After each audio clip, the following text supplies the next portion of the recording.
We're in our living room now, and so the piano, Noah's there, and so for most of his life, we've been jamming, and his sister Sarah plays a little bit too, and always in the back of your mind is, wouldn't it be cool, and so to finally like have a record finish that we put together, it just feels amazing.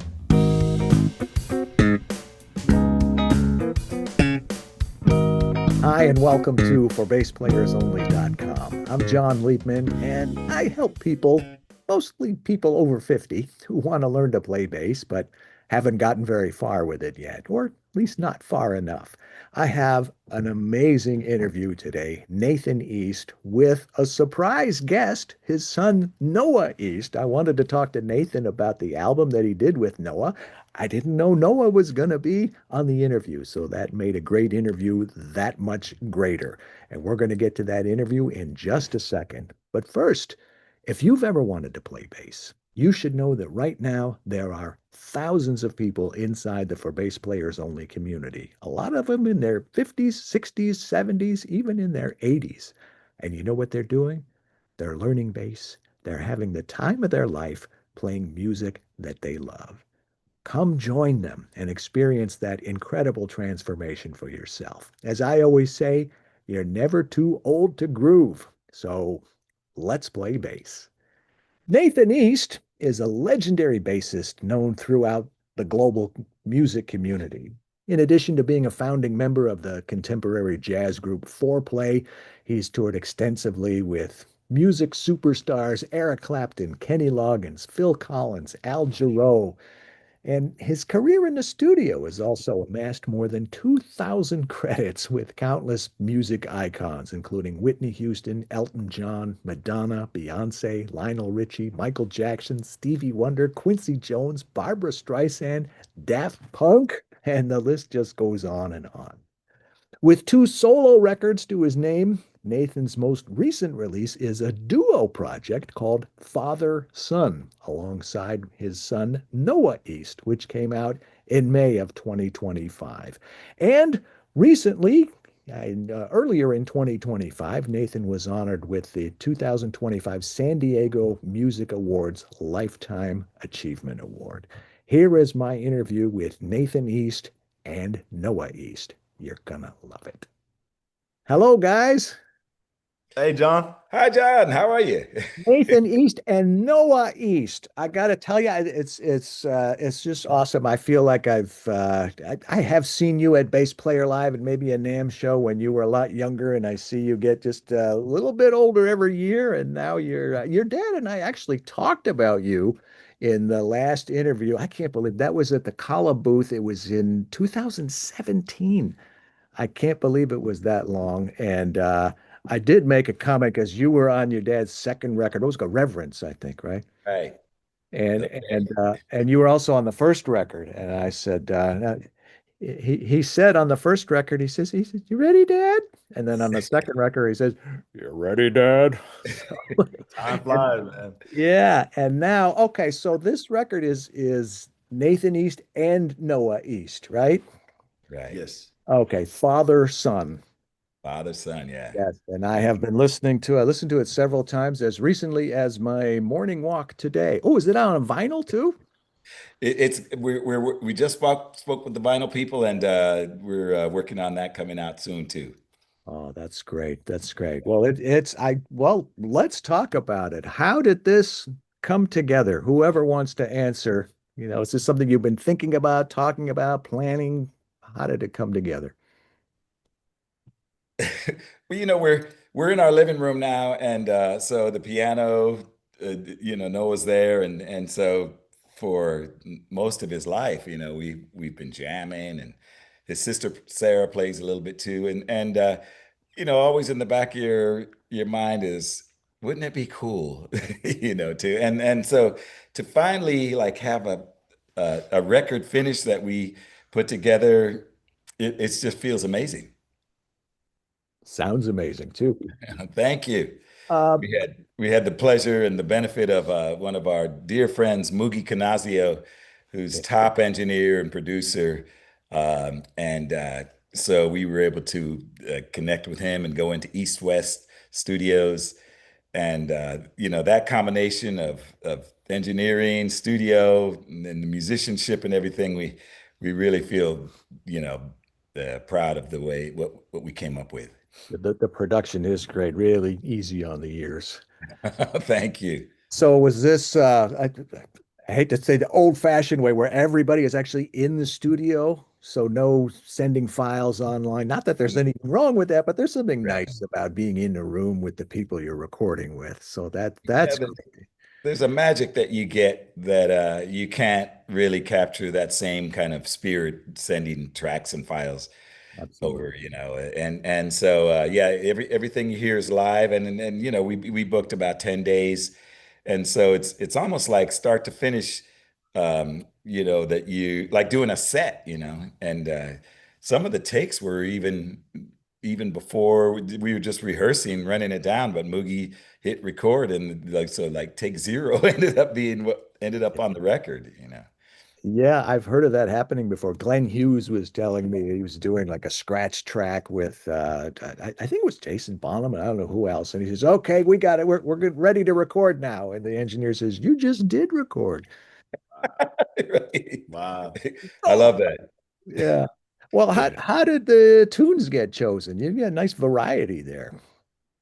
Yeah, it was a lot of songs that we just enjoyed playing right here, and a few originals and a few arrangements that we just really loved. And we just said we're gonna not worry about exact genres or what certain people might want to hear. We just want to play what we love and what resonates with us, and that's what we did. How about the personnel? I mean, other than obviously the two of you. I mean, Eric Clapton is on there, Hubert Laws is on there. How did you decide who should be on the record, who you'd like to have? Yeah, again, sort of organically, it comes together. Hubert, dear friend for 45 years now. I remember first moving to LA and playing with him. And he recorded on the original version of Killer Joe, Quincy Jones. And here, 50 years later, we just thought, how much fun would that be half a century later to have Hubert Laws come and play Wow. on our version? So, and he was gracious and said, let's come on, let's go. Eric Clapton, same thing. We, the song Close to Home, we kind of do a little live version of that as a tribute when David Sanborn died, and that's kind of like a very sentimental kind of piece that we played. So then I thought, that'd be fun to do that with Noah. It's only a short little piece, and then Eric came in and played in the studio, and also Hard Times, which we recorded on Eric's Journeyman album. Um, he was gracious and played guitar on that too. So uh, it's a it's just a nice kind of organic, almost like a family kind of feeling, with years and years. Now it's been like 45 years almost, touring around with Eric and having a great time. We're getting ready to hit the road in the States. And very, and, married Clayton and Billy Valentine, Seiko Matsuda are all people that we are friends with and work with. Noah arranged all the songs on her latest album, Seiko Jazz 3, Beautiful, that I beautiful. produced last year. And so it was very, again, just a kind of uh, organic, just to say, hey, we're doing this. We recorded it for her. We were guesting on her album, and then she guested on our album. That's beautiful. Yeah. There are a few drummers, and I got to be honest, I didn't recognize any of the names. Was it Danielle Santiago, Donald Barrett, Greg Field? Should I know them? Yeah, Donald Barrett actually he's been touring with Lady Gaga and he's been doing, everything. He's the top guy in LA, and we first, we played with him, and the first song we recorded was what it was It was actually the last track on the album, Post Ludium, and they've been on a few projects in the previous years, but I haven't met him until we went in the studio that day, and no rehearsals or anything, and he just gets behind the kit and just Yeah. absolutely blesses us. So Yeah. that was very special. And Greg Field played with Count Basie and Oh, wow. Ella Fitzgerald. He's a top producer, dear friend, and he came in and played beautifully on the song "Sunny Side of the Street." Yeah. And the feel is just wonderful. Daniel Santiago actually is guitarist, and he played guitar on the song "Close to Home" on this record. Well, okay, I have a bone to pick with Chat GPT then, because I see some people said, yeah, featuring Eric Clapton and Hubert. I said, Chat GPT, tell me everybody who played on this record and what instrument each one played. And they said Daniel Santiago played What? drums. So who's lying here? See, just No. goes to show you. Yeah, Wow, I'm glad you we corrected. like AI, but we like actual intelligence. Yeah, when you can find it. Yeah, that's good. Yeah, no, exactly. And yeah, Chat GPT is good. But we'll send you a physical version of the CD as Oh, well, so beautiful. you can have that. Thank Yeah. you. Thank you. And I didn't know Hubert Laws played on the original Killer Joe. When I saw his name, I always think of this must have been somewhere in the 70s. Maybe I was in high school. My dad came home. He had a meeting with somebody, and I don't know what it was. And the guy gave him some records, and my dad said to me, "Oh, you're getting into jazz. These are supposed to be jazz. I don't know. Maybe you'll like them." And one of them was a Hubert Laws record. I said, "Thanks, Dad." And wow, yeah, Wow. So you got exposed that way. yeah, yeah, Yeah. very cool. Are you going to be doing any touring together to promote this album or any shows or anything like that? Absolutely. We have a tour coming up actually in Asia that we're putting together now. It starts in China and it'll go into Seoul and Tokyo. And we'll get those dates up on the website soon. Um, and then March of next year, we've been asked back for I think third or fourth year to be artists in residence at Mr. M's Jazz Club in Baden-Baden in Germany. It's kind of like a little festival, 3 day festival, and it'll be from the 12th through the 14th of March 2026. And last year, Eric Marienthal came as a special guest. We had Randy Brecker. I'm thinking And about Michael. yeah, Randy Brecker came the year before, and it's just a lot of fun music, like 3 nights of music at this sort of like a little festival that goes on there. And then surrounding dates we'll have probably in Europe and then work in progress on some dates over in the States now. wow. Well, let me know if you ever come through Michigan or any place within 1,000 miles of where I am, because I'd love to see. Absolutely. I'm looking through just some notes and questions, and the next one I had was, "Don't tell me about Noah," because I wanted to know about his background. But why don't I just turn to you, Noah? Tell me. I usually say, "Tell me about your musical background. Do you come from a musical family? Did your parents play records or take you to concerts and brothers and sisters and things like that?" So tell me about your earliest memories of your initial exposure to music. Wow. I mean, I've been around music for as long as I can remember, just being around, being a fly on a wall with him in the studio or just going to some of his concerts. I remember being a little kid and watching him play in London with Eric at the Royal Albert Hall and just being immersed into so much good music. First of all, allowed me to appreciate, all the people that he's played with and the genres but it's also shaped my musical playing and the way I approach, playing my instrument. So I'm just very grateful. And, that piano was always there. So I kind of just gravitated toward it. And luckily I chose a piano so we could play as a duo rather than having two bass players or something like that. It's been very special. Yeah. Well, did you have any interest or curiosity in the bass? It must have been I bass did. your whole I life. actually played when I was in middle school. I picked up the bass. I played for the band, and so that was fun. But I figured I'll let him keep the bass, and I'll figure out the piano situation so we can Yeah. play together. Yeah, he's left-handed, so he had my Oh, bass turned upside down. oh boy. Did you And restring it or did you play it I just played it upside. I didn't know any difference, so I just played it upside down. like Jimmy Haslip? Yeah, right. And how he slaps and pops on that thing with the strings I'll upside down, I know. I'll never. Yeah, it's incredible. It's kind of like a his own style, and he sounds great.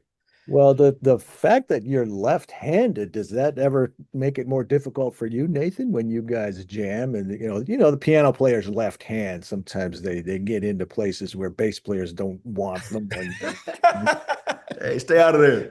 Right. One of the things I appreciate most about Noah's gift is his respect for space and music, and in an age where everybody's really kind of just impressing you with chops and everything else, I really appreciate his just spatial awareness, and he really leaves a lot open, and you couldn't wish for more as a bass player. it's funny you mentioned that because I had that very reaction when I listened to the record. He just play what you need to play and let the music breathe and don't play every note just because you have the technical facility to do that. It takes a lot of musical maturity to do that. And the end result speaks for itself, I think. Yeah, no, Thank you. that's one of the things you don't necessarily teach that, and like Miles Davis used to say, it's the notes that you don't play. Right. Yeah. Um, Nathan, you play some electric on here on the record. You play quite a bit of upright, and it sounds like an actual upright. Is that right? If it's not, then I have huge kudos for Yamaha to make that electric upright sound like an actual upright bass. But you were playing a regular upright, right? Yeah, actually it's in the background here. Noah, there it is, yeah. And that's the bass on the record. Um, and it's a beautiful 250-year-old German bass that I got from Stein on Vine, and I love Wow. it. I love the sound and the way Moogie recorded it. It just makes beautiful music. Is that store still there? I remember that's the legendary Stein on Vine. Exactly. That's a great question. I think I'll have to drive by there. I don't think it's still there, but that was the sort of legendary music store that everybody used to go to. Oh, isn't that right near Capitol Records in that part of It town was there? not far from Capitol Records, and it was directly across the street from the local 47 Oh, Musicians Union as well. okay. I Yeah. remember going there when I lived in LA, and I thought, wow, they're just so welcoming. And I felt, they made me feel welcome there as a new. This is like 19, I don't know, 91 or something like that. Yeah. But yeah, you're Yeah. bringing back some good memories. And that famous restaurant on the corner there down the street from Capitol Records on I Love Lucy. What was, that scene with William Holden and that. Yeah, that diner, I forget the name too, but that was made famous. Yeah. Well, the reason I say that, I took Adam, and I'm showing him there's Capitol Records, and here's the famous restaurant, and the guy, it's not there anymore. And I said, "Oh, this restaurant used to be here," and he never heard of it. And I mentioned I Love Lucy. He never heard of I Love Lucy, and it just made me feel. Have you heard of I Love Lucy? No. Yeah, through him, I've heard. Okay. I mean, have you heard of Fred Astaire? Have you heard of Ozzie and Harriet? Have you heard of, Few of those, but yeah, those that's old school for me. Well, yeah, I know, but well, I guess my point was I feel old when my nieces and nephews and my kids, they never heard of these huge names that were, I don't know. Yeah, Uh, part tell me, Nathan, a little bit more about the gear that you're playing. I mentioned Yamaha. You're a Yamaha guy, right?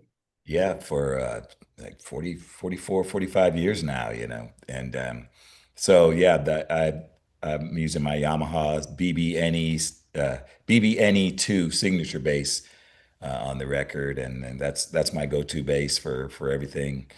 And then I have the Yamaha six string TRB bass that I use. But that pretty much in conjunction with the upright, and then I also now have my own signature Laney bass amp, and they were so great about accommodating what I feel as bass players we need. And the first and most important thing about the amp is it has two inputs and two outputs.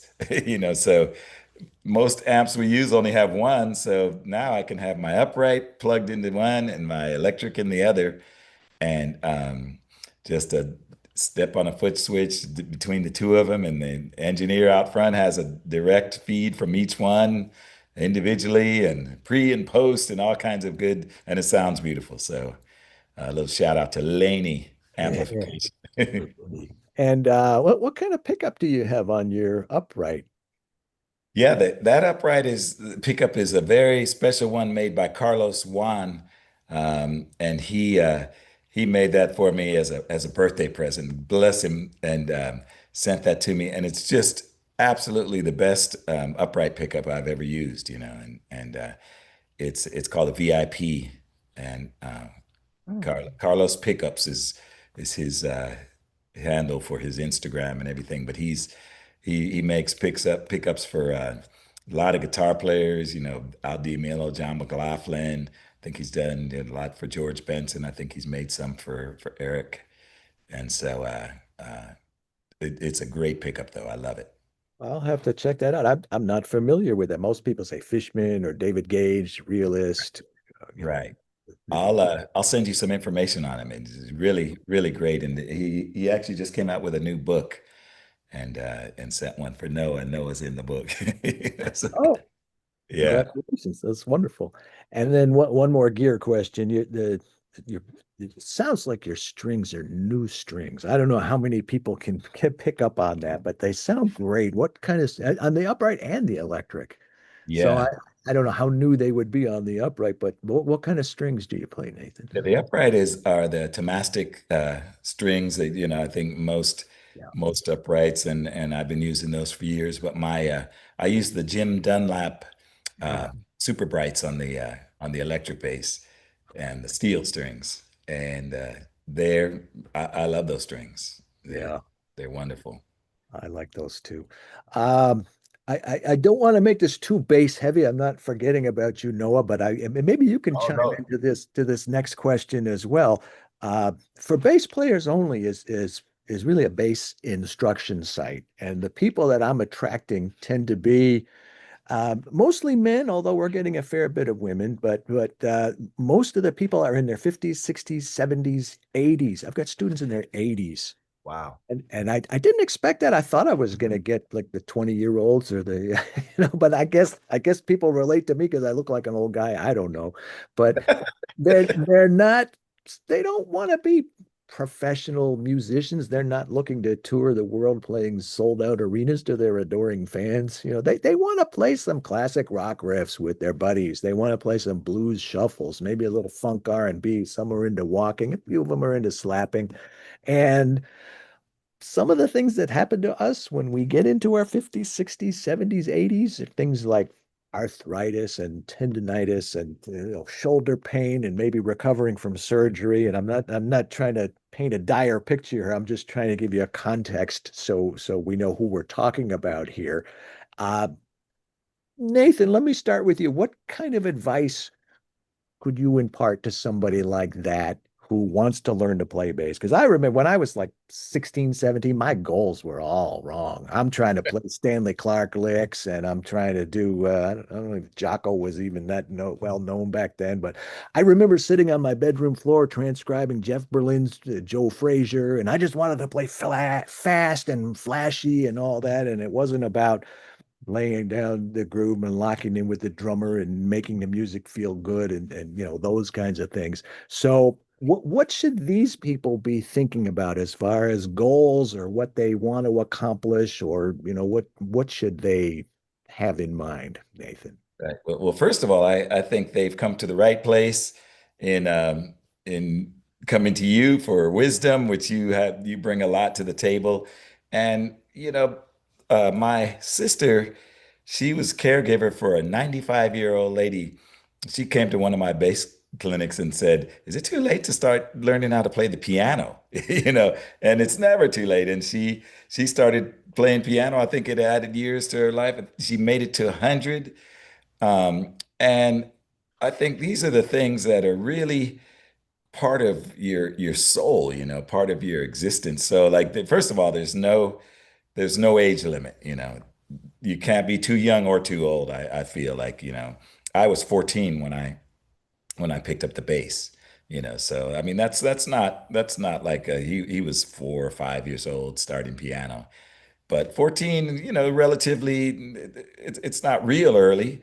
But by the time I was 16, I was on tour with Barry White, touring the country.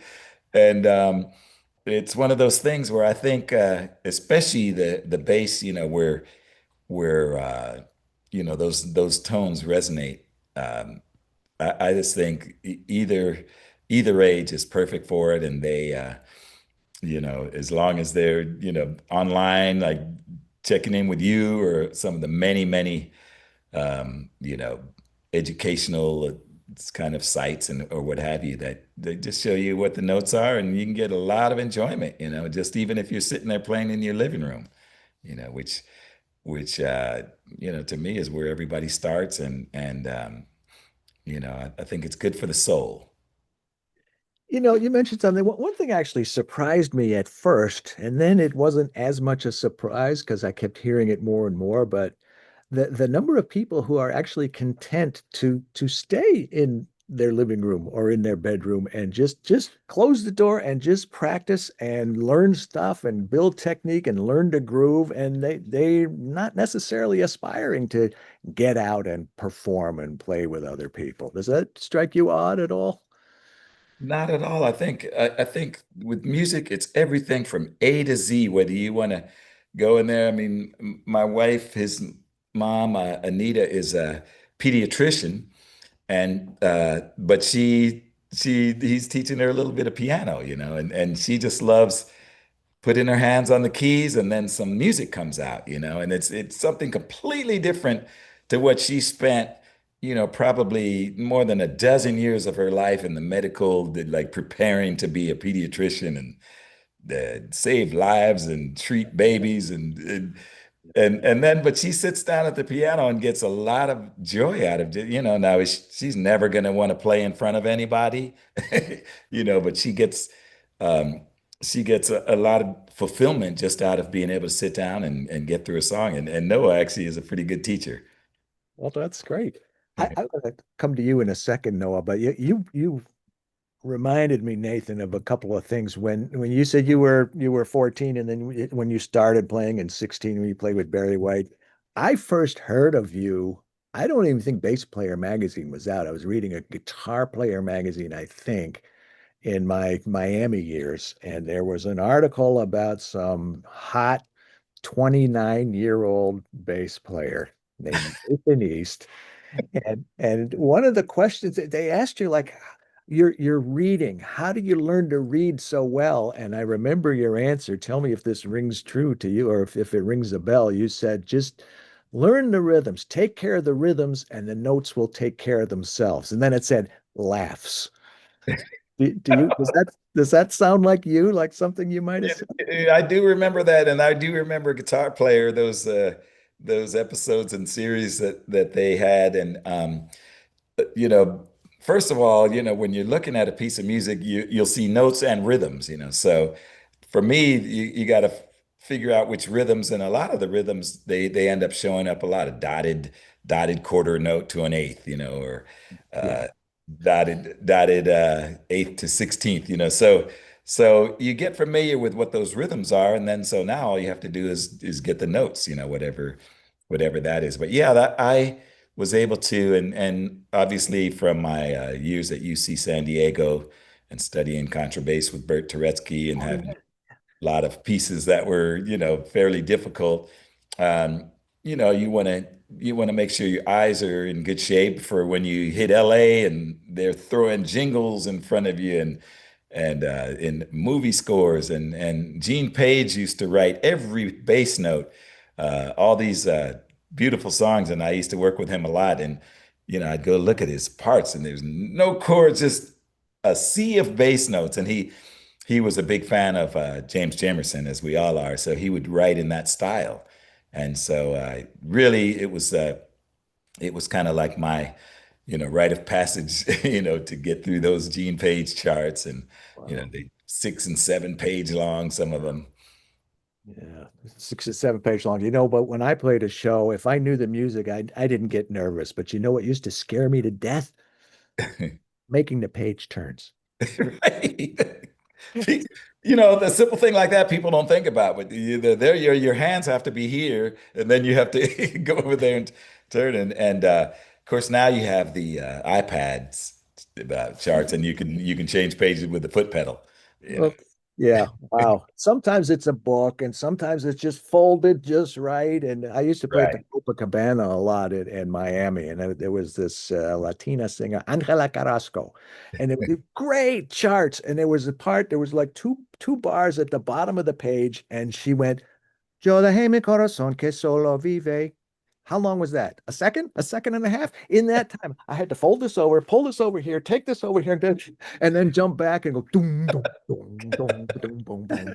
And sometimes I made it, and sometimes it was all over the floor, and I just Oh, that's That's funny. funny. Yeah, and what I usually do is try to make it like 3 pages, and then I just put a little crease in the corner so that it's sticking out just a little, so that you can pull it. And then I try to memorize what the bottom line is. Look ahead and see yeah, what that is. And then so if you have a rest or anything, just grab that corner and just turn the page to the next one. yeah. I All knew the what the tricks. note I knew what the note was going to be, but there were a whole lot of notes after that I needed to, man. And then, Right. and sometime when I did that tour with Cleo Lane, who we just lost, or Into the Woods, and we're there for a rehearsal, and Stephen Sondheim was there, and there's an audience. It's like, am I the only one wearing blue jeans? No, I'm not. Nobody knew there was going to be an audience, but these were brand new parts. So they were like this on my stand, and I went from the bottom of this page to the top of this page. Well, they're so brand new and creased. I didn't know that they actually opened up like this, so that the Wow. Oh, pages were right. like this. So instead of, I went from the bottom of this page to the top of this. Oh, So Stephen Sondheim came running down to the conductor. I didn't hear the bass during, steps of the palace or whatever it was. I don't know why all this oh, stuff is coming. no. Wow. Talk Yeah, about the hot seat. yeah, yeah. Well, this was upright, but I'd say electric bass and lead trumpet are probably the two biggest hot seats in the band. Would you Right. agree? I Exactly. mean, if either one of them screws up, everybody's gonna know. Everybody knows. And But when they we were, used, yeah, go ahead. no, I was going to say we used to do direct to disc as well. So Oh, yeah. you would actually be burning a disc as you're recording. So you'd play 6 songs in a row, and in between each song, you'd have to be very quiet as you change the music because it was recording everything that was going on. And then we'd record, the whole side of the album. Um, and hopefully nobody made a mistake on the 6th song that you had to turn around and do the whole side again. Yeah. Has that ever happened? Have you ever see that happen? And I've seen it happen. Oh, because Where, Dave where Grusin was the somebody first. didn't like their solo or something like Oh, the that. first time I heard of that was Dave Grusin. That was probably like 19. That was the first one I did. Oh, really? Okay. Yep, Dave Grusin, Lee Ritenour, Ernie Yeah. Watts Oh, over at man. Capitol Studios. Yeah. Yeah. Wow. But I think there's another thing. I haven't forgotten, but Oh, there's I'm something enjoying that I think is very important. I was doing a gig. It was at a really big venue. I think it might have been Madison Square Garden. I don't remember. And I thought, oh, I better be careful. I don't want to screw up. And then there was a voice in my own head that said, no, man, I didn't work this hard to get to Madison Square Garden to lean back and play it safe. I'm leaning in and I'm going for it. And what reminded me of it was, the electric bass is a hot seat. So if I played a wrong note, it was gonna ring out to everywhere. And it was fine. And it Be sounded loud. good and it felt good. And you gotta do that. Yeah. If you're going to be wrong, be loud, confident, and wrong. There you go. Strong and wrong. Wrong and wrong. it. No, I wanted to get back to what I was asking your dad because a lot of kids, most kids, it may be a little different because of your family situation, but the kid has to take piano lessons and has to practice so many minutes a day or so many whatever a day. What was it like for you? And did you embrace it, or did you only do it because you had to? Did you want to do it? Were you into it? And eventually, I obviously you got into it, but from the beginning up to where you are now, anything in the toward the beginning, I guess, or not necessarily toward the beginning. Was there a time where you did it begrudgingly instead of joyously? Yeah, well, there was always an enjoyment factor and love factor. They put me into lessons when I was pretty young, so it was before I really was knowing exactly what I was getting into. But I grew to love it, and I had to do a lot of practicing because I actually first started learning classical music, so that requires a lot of discipline and learning theory and reading the notes and stuff like that. So I had to get behind the piano, and I had good encouragement, but it was definitely a different situation just because of the background and so much music coming in this house that it inspired me. And of course, being around so many great people, my godfathers are Greg Gaines and Bob James. So just to have those two people as teachers and mentors and just to listen to them, that really drove me to want to learn how to get better. And so, of course, when you're a kid, you want to play basketball. I play basketball, and you want to hang out with your friends and do all that stuff. But I think way in the back, I always knew that this was something I was going to stick with, and I'm very glad I did that. Well, great. Yeah. And it's great no matter what instrument you end up, whether you stay with piano or go to something else. I always thought piano was a very good, it's an important instrument to start with. I wish I had more proficiency than I did, but my son Adam, I had him take 4 years of piano, and he says, "Well, I don't want to play piano anymore." And I said, "What do you want to play?" He says, "I want to play guitar." I said, "Well, okay, you could play guitar, but you don't have to hate the piano just because you want to play the guitar." And now he's very glad that he's got that proficiency and those skills on the piano. Helped him a lot. Yeah, it makes a difference. Yeah, And Jaco's piano playing is incredible. I mean, he came up with these beautiful chords, and I'm thinking, wow, to play bass like that and then jump over to the piano, it's amazing. it is. And I was very privileged. I was in Miami at such a great time from 1984 to 1990.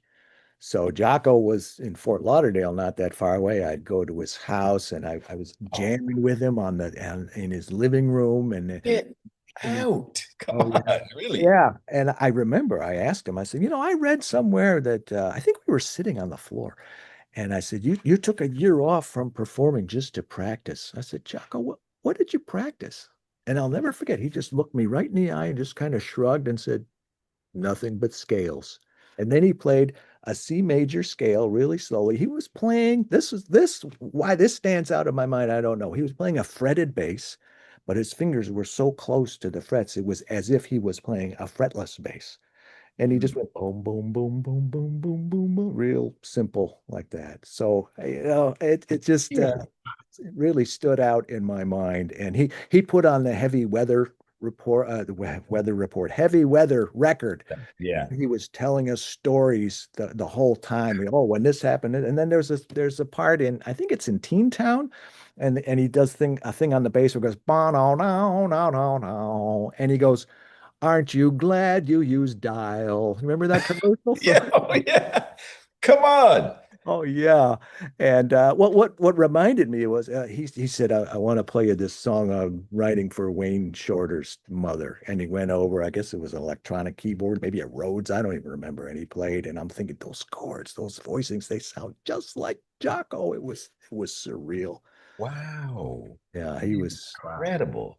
Yeah, and I said I asked him something about Detroit, and I said I've seen you in Detroit. He says, "Yeah, which time?" And I said, "Well, there was one time when it was around when the Night Passage album came out." He says, "Night Passage, Night Passage," and he went into the next room and he got this manuscript paper. It's all yellow and the corners are falling off and everything. It was Joe Zawinul's original handwritten in pencil bass line to Night Passage, and it was just Oh, he was, and then a month later, he was gone. I was at the Santana concert, and Alfonso Johnson was playing a solo. And I see somebody gets up on the stage, and Alfonso's very tall, and I see somebody goes like this over Alfonso's head as if to say to the audience, "Hey, give it up for Alfonso." And I saw the security guards, and they went and I said to my friend, I said, "That's Jaco. Oh my God, that's Jaco." And that night, the rest of the story. But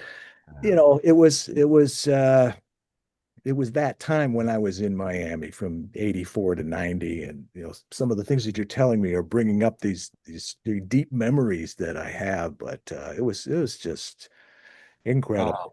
man, what a gift. I mean, Yeah. you have something that like everybody would love to have. I mean, that's that kind of personal interaction with one of the greatest guys to ever touch this instrument. Yeah. And he would say something, I'd say, "Really?" And then he'd like shake my hand and like practically break it. And then he'd go like this. And I asked him about I asked him about slapping, and he says, "Never done it." And he went like this, and his thumb is like curled around. Right.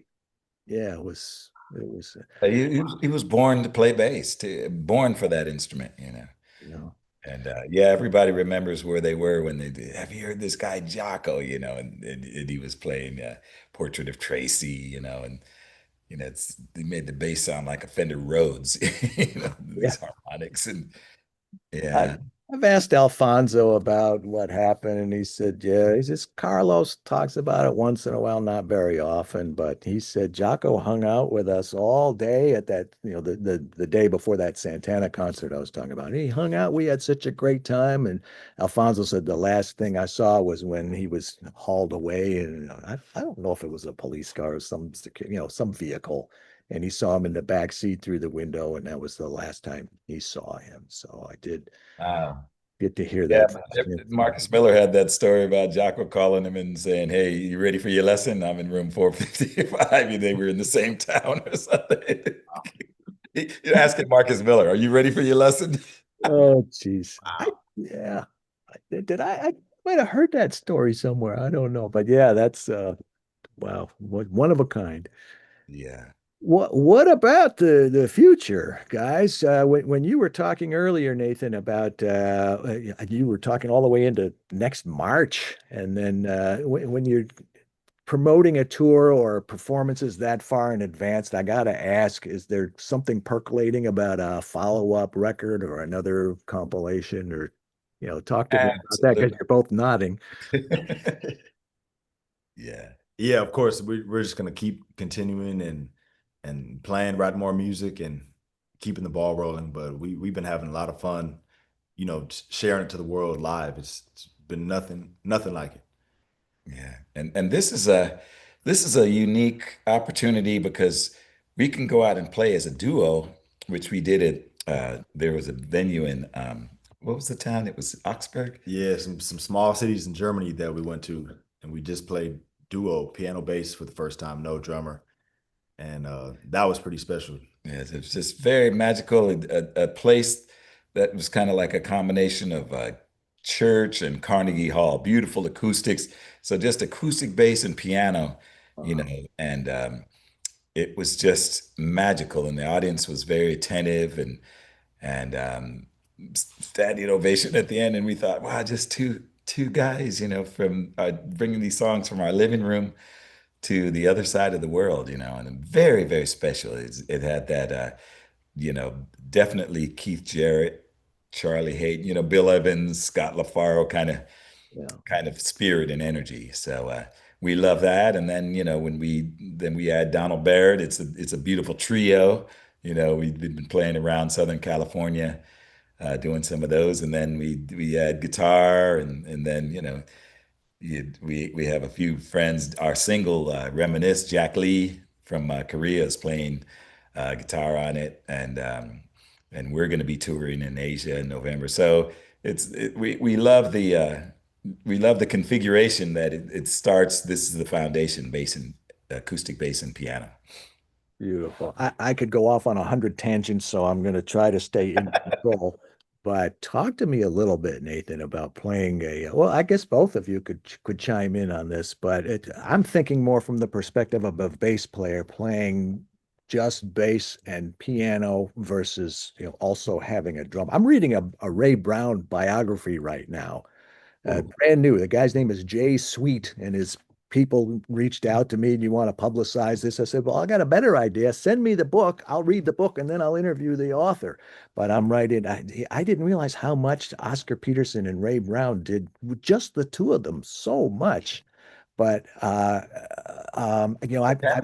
it's a different feeling, and sometimes you have to play busier than you really want to because nobody else is, talk to me about playing duo versus with a drummer.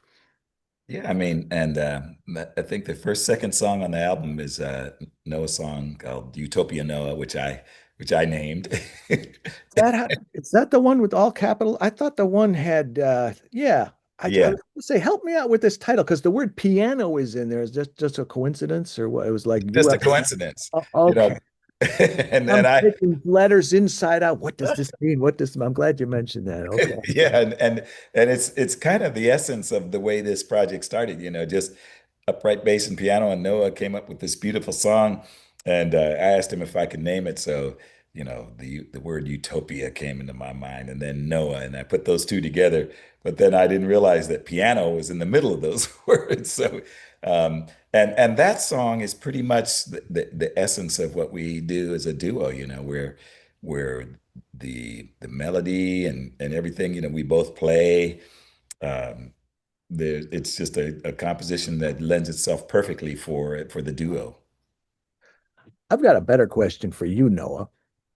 What about when you're playing solo piano versus when you're playing with a bass player? How much does that affect your left pinky or anything else?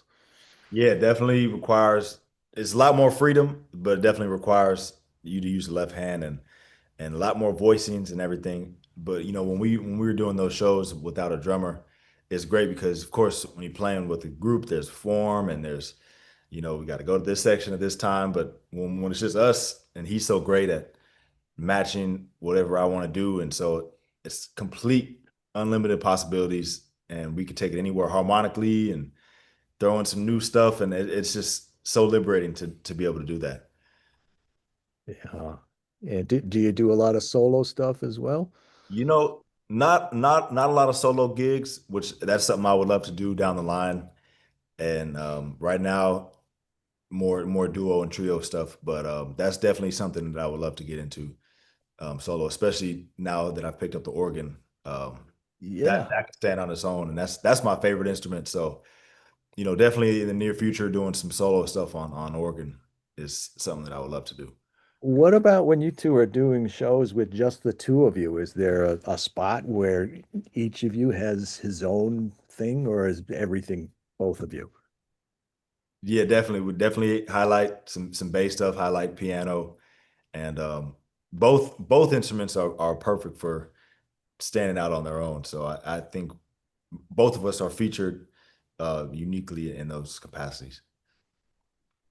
Now, I've asked your dad this a couple times before, and I know his answer, because sort of my signature sign-off question. I say, "What would you be if you weren't a bass player?" Boy, I'd get some interesting answers. But do you remember what you said, Nathan? Yeah, did I say an airplane pilot? Yeah. Yeah, Well, exactly. because you already are. I'm a private pilot, and I enjoy that. I was thinking just like music. Like, can you imagine? I remember the first time I got paid for playing. I said, wait a second, I got paid for doing what I love doing the most. So, Yeah. and flying would be the same thing. Just soaring above the earth and all this beautiful scenery that you get to see, and then to do that as a job, I think would be fantastic. Noah, your turn. That's a good question. I would probably be a chef just because I love to cook. And just like music, there's a lot of improvising in the kitchen and kind of creating on the spot. And I just love cooking. I do it a lot. So definitely would be a chef. Yeah. That answer I get a lot, but there's some other like Tommy Stinson from Guns N' Roses. I'd be a TV weatherman. Always wanted to be a TV weatherman. And Rhonda Smith, who played with Jeff Beck for all those years, she says she's really into finance and the stock market and trading and all this stuff. You really learn some interesting things about people. Wow. Wow. I think it was Adam Nitti wanted to be a race car driver, or it's just yeah, it's interesting because I like to just it kind of keeps things in perspective, learn more about people, and they're not just bass players, but they're people too. I mean, they're not just musicians. Well, Yeah. this is great. So the album is called Father Son. There's no comma or anything, and it's the artist is both of you, right? So it's Nathan East and Noah East, which is great. I've been listening to it, and it's everything I said about it, I can only reiterate. I love it, and the production is great, and the personnel and the tunes and the selection and everything else. And I congratulate both of you. And I'm sure, Nathan, you're incredibly proud of Noah. And Noah, I'm sure you're proud of your dad too. Always. No, Yeah. thank you, John. Yeah, this project is probably one of the most important ones in my career, and ever so proud of it. And we just want to keep taking it down the road. Well, keep doing what you're doing, and we'll all keep enjoying it. Thanks Means much. a lot. Nathan East, Noah East, thank you so much and congratulations and much luck and continued success for a long time for both of you. Thank Wow, you. thank you. Appreciate it. Thank you. Well, not only was that a great surprise to have Noah, but it was just such a great experience talking to both of them and hearing what they had to say and swapping stories and awesome. The new album, Father, Son, Nathan East and Noah East. You got to check it out. It is awesome.